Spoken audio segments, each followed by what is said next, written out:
Hey everyone, my name's Jay. Welcome to Plot Leakage, episode 12, and today we're going to be breaking down the official brand new Fantastic Four trailer that has just released. It confirms a bunch of my previous plot leaks on this channel, so whilst I'll make reference to those videos, if you want to know exactly what happens in this movie, then go watch my previous videos, though watch out for potential. I'll give a warning if and when I do get to any spoiler territory. I'll let you know so I don't ruin anything for you. This is just going to be a breakdown of what we see in the trailer, and then towards the end of this video, I'll make some connections to what I already know to happen in this movie. So starting off, we have Reed and Sue walking into the Baxter building. It's as if they're doing a tour. It's as if they're already celebrities, which is something that we have heard rumors about. They are famous already, so people know who they are. People know their secret identity. This is not a Spider-Man, Batman situation. Everyone knows who the Fantastic Four are. They know what their real names are. They know what their day jobs are, and they know what their superhero names are. And this is them. They're wealthy. They have an entire tower to live in, and it looks nice. I think the aesthetic looks really nice. This whole movie is giving a bit of WandaVision vibes in terms of being retro yet somewhat modern, or even futuristic in the case of this film. That's because it's Matt Shakman who's directing this movie. He also directed and helped create parts of WandaVision, so that's why you're seeing a connection there. So if you enjoyed WandaVision and its style, then you should enjoy this movie too, because it's made by some of the same people, and I don't just mean Marvel Studios. So we have Reed talk about how the family always come together to have dinner every, Sunday at 7? I don't know, me personally, the way he says that, the way they're trying to give off this, we're a perfect family vibe, to me, it's giving they have a secret. It's giving the impression that there's something that they're hiding. More on that later, wink wink from the plot leak, but it's as if, I don't know, that's just me though. That's what I got when I heard him say this, like, trying a bit too hard to make themselves look perfect as a family. They're hiding something. Also, Reed and Sue are supposed to have had a baby. Their son, Franklin Richards, we do know would be in this movie, hence the name Fantastic Four First Steps. It's a reference to a baby's first steps, a baby which we don't see in this movie, or at least in this trailer just yet. I'm sure the baby's in the movie, or the child at least. But we don't see them in this trailer or any real hint that they're there. That being said, First Steps could and is also a reference to things like the moon race and humans landing on other planets and, walking around and, one small step for man, one giant leap for mankind. The actual real life space race and landing on the moon happened in the 60s as well, just like within this movie. So they're obviously pulling a riff on that. If I haven't made it clear already, this entire movie takes place in an alternate universe to the main 616 Sacred Timeline. So there are no Avengers in this world. The Fantastic Four are the main superheroes of this version of Earth. They are on a version of Earth that has similar cities and similar backstory, but it's different. And I think this movie is going to be very multiversal. Reed Richards is going to be doing a bunch of equations about the multiverse. And if you saw Loki and how He Who Remains would talk about the multiverse, it'll be very similar vibes. So this is a multiversal film, which, again, more on that later, but let's go through the breakdown. So as I was saying, we have Herbie, the Fantastic Four assistant robot, if you will. Now, back in the day, Herbie's original creation was in a Fantastic Four cartoon from way back. People thought that they used him to replace the Human Torch, who was not in this cartoon, because they were worried that kids were going to burn themselves alive when they saw how the Human Torch activated his powers in this cartoon, which would have been a lot of people's first introduction to the Fantastic Four. That's not true, though. The reason why there was no Human Torch in this cartoon and they replaced him with Herbie is simply copyright. Marvel had leased the Human Torch's likeness to a different company's, just the Human Torch, I guess. They leased his design. So they couldn't put Human Torch in this cartoon, so they replaced him with Herbie. Herbie, who was created specifically to help Reed find Galactus. Perhaps in this movie, they'll stay true to that, and that's Herbie's main prerogative and true purpose. But this whole scene is really cool. It's like a reference to The Bear, as we have an actor from The Bear in Disney Plus playing The Thing.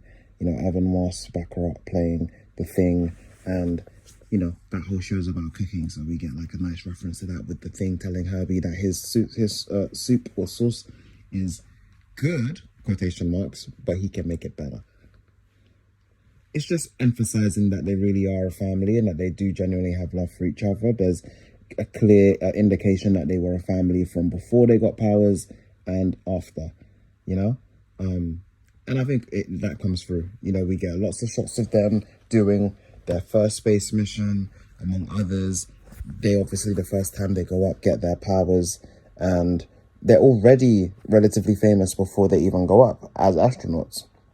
Getting powers only boosts their fame, only boosts their clout.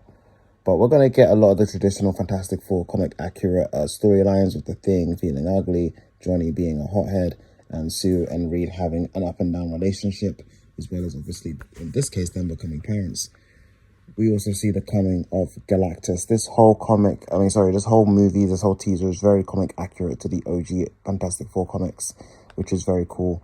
And then we have this character who, I guess, before I get into any spoiler territory, I'm just going to say now that if you've made it this far, the next things that happen in the teaser are the appearance of Galactus. Now, for those wondering how Galactus is able to be on Earth at that size, Galactus can change his height and size at will. So whilst he can appear as so big, he's as big as Arishem in the Eternals, or even bigger, to the point where he can fit the entire planet of Earth within his mouth.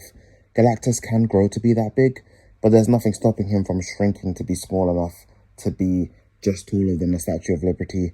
He theoretically can even shrink himself to be 6 foot like a normal human. He can change his height at will. It helps him to be able to directly interact with an alien species if he needs to by shrinking. He doesn't always want to destroy the planet. Sometimes he needs something on the planet, and if he's so big that his finger's the size of America, then it won't really help him if he needs one small item from America. Hence, he can shrink himself, or in some cases send a herald, like the female Silver Surfer, who isn't in this teaser, but of course is in this movie. But I don't know, we only see the back of his head. Look at the top of his head. We only see the back of Galactus's head, but it looks extremely comics accurate. I hope the design is really cool. I cannot wait to see more of it. I'm a huge Galactus fan, be it Marvel vs. Capcom, where he's a villain, be it Marvel Ultimate Alliance, where I first got a good taste of what he was like. I love that cutscene, and it's a shame because in Ultimate Alliance we never actually got the payoff.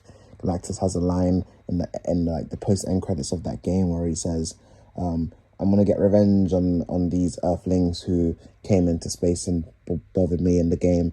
But we never see the payoff. They never followed it up. This is after all these years, maybe finally we can get to see Galactus come to Earth and mess things up. But that's pretty much the non-spoiler part of the breakdown. So if you've enjoyed this video, sub or some, let's talk about some potential spoilers. So spoiler warning for Fantastic Four First Steps. But there is an indication that Galactus will actually succeed in devouring the Earth and destroying it, which will lead to the Fantastic Four having to go to the Sacred Timeline and having to go to the 616 universe. There's an idea that Galactus might even find a way to tag along with them to come eat the 616 Earth as well. And let's not forget, let's talk about Dr. Doom real quick. Now, Robert Downey Jr.'s Dr. Doom is going to be from the same planet as this Fantastic Four. I mean, think about it. It just streamlines the story. What's the point of having Dr. Doom be from a different universe than the Fantastic Four? That would be so lame. Let's have Reed and Doom have some kind of backstory and history, and that is going to be the case in this. So we will see Dr. Doom at some point in this movie. I highly doubt we'll see him in any trailers. It might even be a post-end credit, but he'll be in this movie, and he'll be setting up Avengers Doomsday, which is the immediate next movie after Fantastic Four First Steps. If Marvel's smart, they'll do what they did with Thor Ragnarok. For Ragnarok's post-end credit scene, the final shot has our heroes being approached directly by Thanos in his ship, about to destroy the Asgardian ship with Thor on it, and then Infinity War opens with the next scene being that Thanos has destroyed the Asgardians. They should do something similar in this movie. They should have the very last shot be, maybe Reed coming face to face with Dr. Doom, who's leveled up. And then when we start Avengers Doomsday, we see that Doom, maybe in the 616 Earth, has already defeated, Doom's defeated Reed Richards, and, he's started his mission. That would be an epic way to end this movie. This movie has to have an amazing cliffhanger, guys, so that we can be ready for Avengers Doomsday. And if it's Avengers Doomsday, the only cliffhanger worth having isn't Galactus per se, but it is Doctor Doom having arrived in the 616 main timeline. That is like the best. Either that or like Doctor Doom going to like the TVA to approach Loki or something. That would be cool as well. That's like a double reference. Loki's been so important to all of these MCU films. That would be really cool.